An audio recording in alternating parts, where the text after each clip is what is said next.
Good morning বন্ধুরা, বং blogger Nivedita চ্যানেলে তোমাদের সবাইকে স্বাগত। ঘুম থেকে উঠে লেবুর জল খেয়ে তারপরে চলে এলাম স্নান করতে। স্নান করে চলে এলাম পুজোর ঘরে। ওই দিন ছিল জগন্নাথ দেবের স্নান যাত্রা।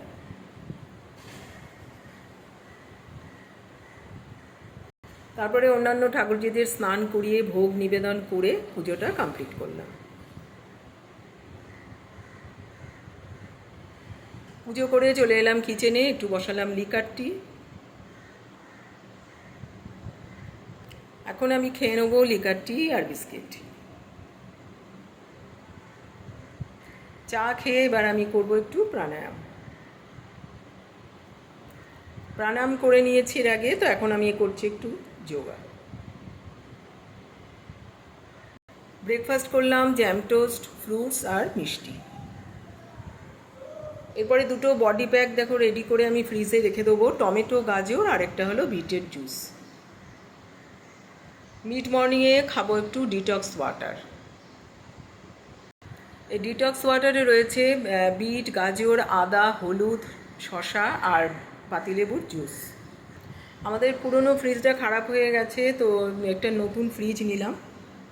তো এখন কোম্পানির থেকে লোকেরা এসেছে, ওটাকে আনবক্সিং করে সেট করে দিচ্ছে।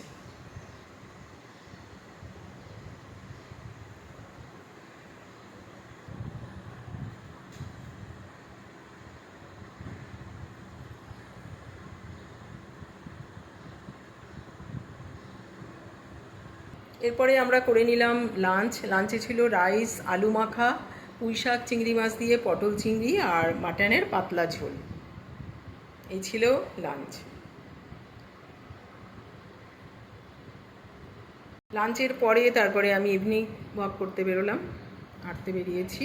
প্রচণ্ড গরম বাইরে, প্রচণ্ড গরম, মানে গরমের কোনো শেষ নেই। সবার মুখেই এক কথা।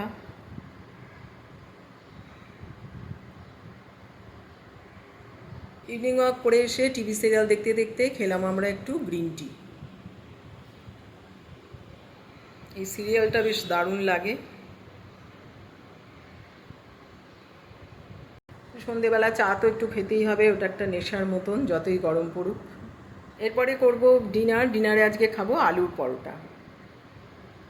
ডিনার করব আলুর পরোটা, টক দই আর চিলি পনির। বন্ধুরা, ভিডিওটা এখানেই শেষ করছি। বাই।